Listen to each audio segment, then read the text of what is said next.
At first glance, the only sign of a domestic dispute turned deadly outside this home on Groveland Avenue in Northwest Baltimore is some shattered glass. But a friend since childhood, Lamont Queen, says 59-year-old Brian Reed had been trying to help fix his broken daughter. He had spoken to me several times about her mental issues, but I never thought her mental issues were that deep that she would do something like that. According to police, officers first responded to the house after the angered father reported his daughter had changed the locks on his house to keep him out.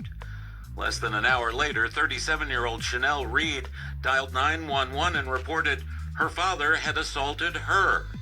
And by the time they arrived, she had fired at least 2 shots as he tried to remove a deadbolt on the front door, killing him.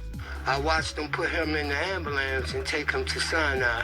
Queen says Brian Reed had gone to great lengths to try to give his daughter some sense of independence inside this home, even sleeping in his car at times. In fact, the day of his murder, Brian Reed was selflessly trying to provide her with a means of getting around. He helped his daughter, He just actually bought her another car vehicle that's sitting in the driveway now. He put the new tags on her car, so 2 hours later, I heard gunshots. I come outside, and this is what I saw. Queen says Reed's daughter also had been under a lot of stress, which may have triggered her, since she let her 2 children move in with their father a few weeks ago. He did a lot for her, and I just can't see why would she do that. I really can't, But only God can answer for that. She'll have to face him on that and tell him why. According to a court charging document, in court, we learned that she allegedly shot her father twice. The argument and deadly shooting apparently started over a door lock at this home on Groveland Avenue. The victim, 59-year-old Brian Reed, was trying to remove it. His daughter, 37-year-old Shanelle Reed, is charged with first-degree murder and a gun violation. She's accused of shooting him January 18th. Today in court, Reed appeared for a bail review. A judge ruled her a threat to the community and ordered her held without bond. Reed gave police a written statement telling detectives an argument turned physical and her father began to assault her over a lock on the door at the house. She wrote, "I went upstairs to get my weapon, my gun, while my dad Brian was still trying to unscrew the deadbolt, and I shot towards him, which looked to be his left thigh.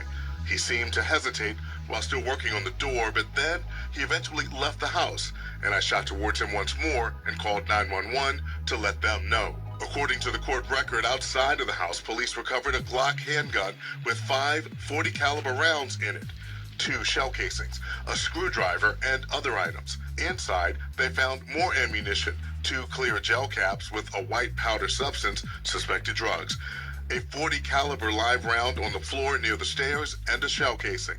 Police say about an hour prior to the shooting, they went to the home because of a family disturbance. The father told them his daughter had locked him out of the house.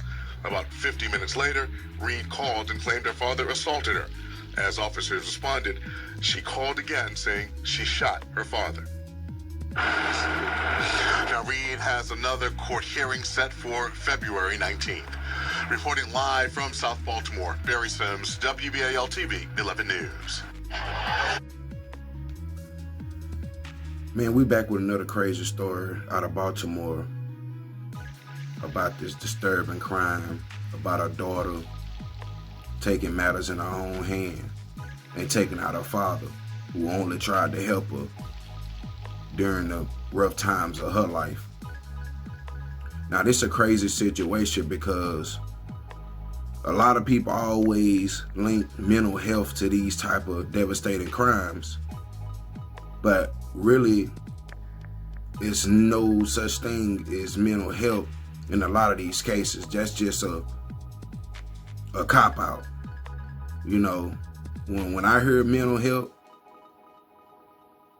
if you was on drugs or you had any kind of substance around you, mental health is out the window.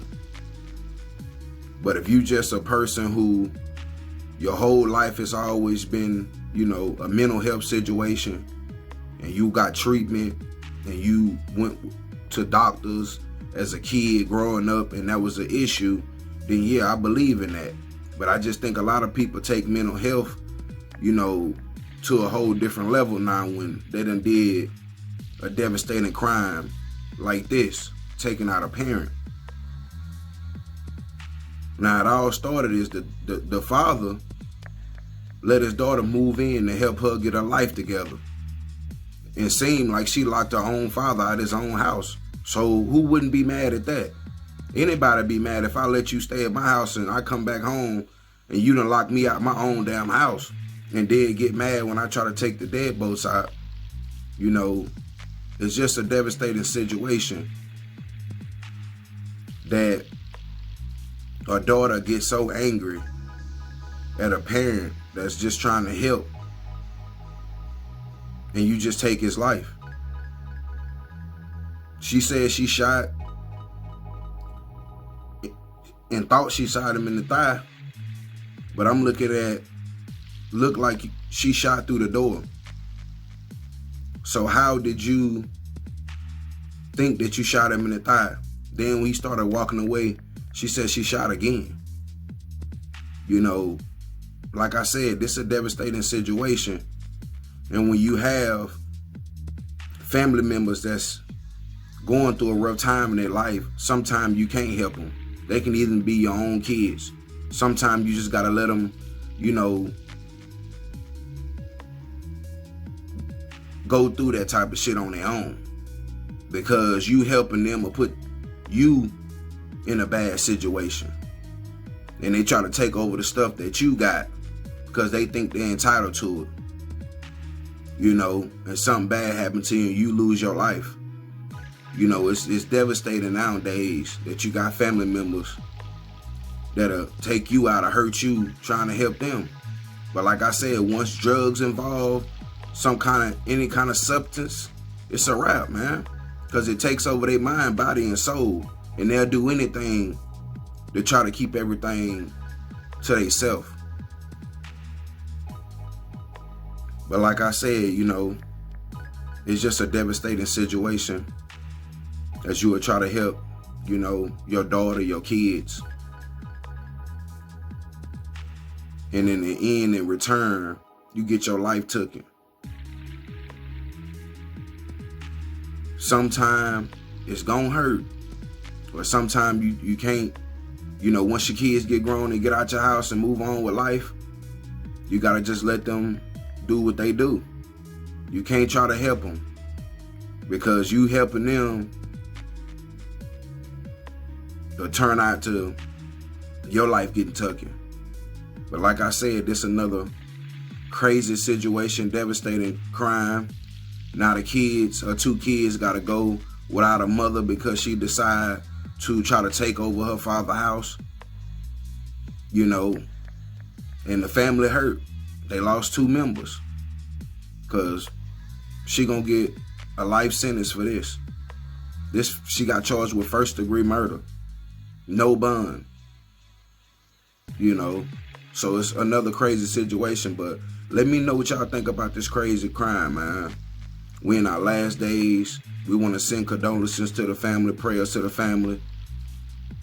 And this happened all over the world. This the days we living in. But let me know what y'all think about this crazy story.